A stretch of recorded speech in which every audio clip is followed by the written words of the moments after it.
بسم اللہ الرحمن الرحیم عن ابن مسعود رضی اللہ عنہ قال قال رسول اللہ صلی اللہ علیہ وسلم الجنة اقرب الى احدکم من شراک نعله والنار مثل ذلك۔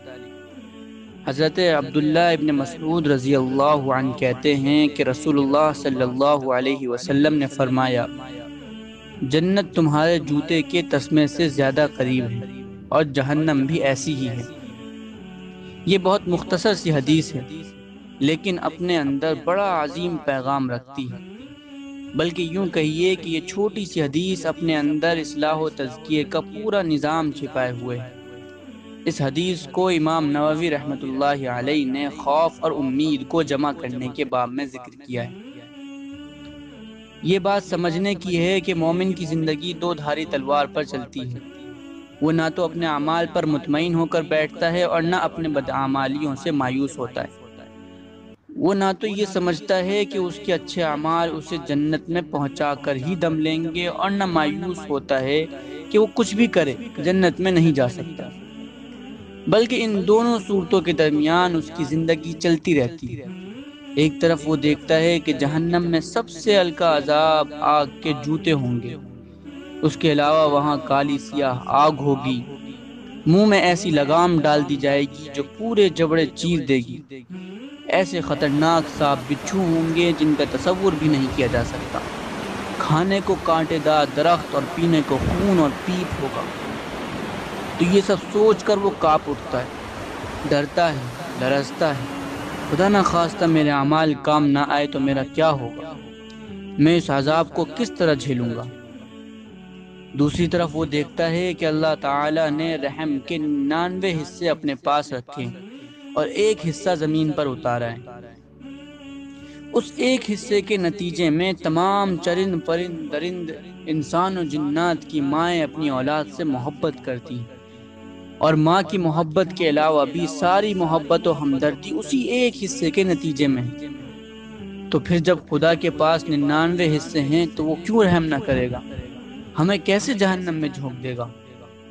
وہ پڑھتا ہے کہ بندہ اپنے رب سے جو امید رکھتا ہے، اللہ تعالی اس امید کو پورا کرتا ہے۔ تو جب ہم اللہ تعالی سے رحم کی امید کرتے ہیں تو ہم پر رحم کیوں نہیں کیا جائے گا۔ وہ دیکھتا ہے کہ اللہ تعالی رحمان ہے، رحیم ہے، غفور ہے، کریم اور حنان ہے، تو یقیناً وہ ہمیں بھی بخش دے گا اور رحم کا معاملہ فرمائے گا۔ ایک طرف جہنم کے عذاب کا تصور ہے تو دوسری طرف اللہ تعالی کے رحم و کرم کا یہ معاملہ۔ بندہ مومن ان دونوں کو دیکھتا ہے تو امید اور خوف کے درمیان رہتا ہے۔ یہ امید و خوف کی درمیانی صورت ہی اس کے ایمان کی دلیل ہے۔ اگر وہ کسی ایک صورت پر مطمئن ہو جائے تو پھر اس کا ایمان خطرے میں پڑنے لگے۔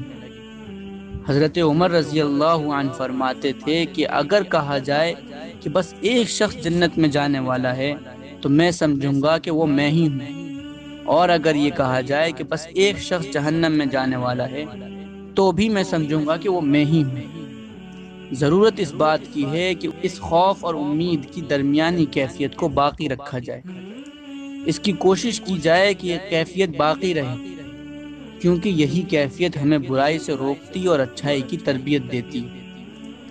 انشاءاللہ یہی کیفیت ہمیں شیطان سے ہٹا کر اللہ اور اس کے رسول سے ملائے گی۔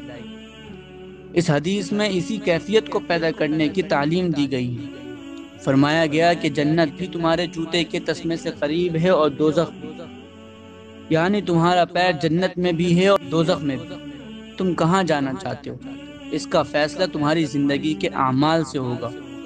یہ حدیث ہمیں اپنے گھروں میں، دفتروں میں لکھ کر لگا لینی چاہیے، تاکہ ہم خوف اور امید کی ملی جلی کیفیت کے درمیان زندگی گزارتے رہیں، کسی ایک کیفیت پر مطمئن ہو کر اپنی عاقبت خراب نہ کریں۔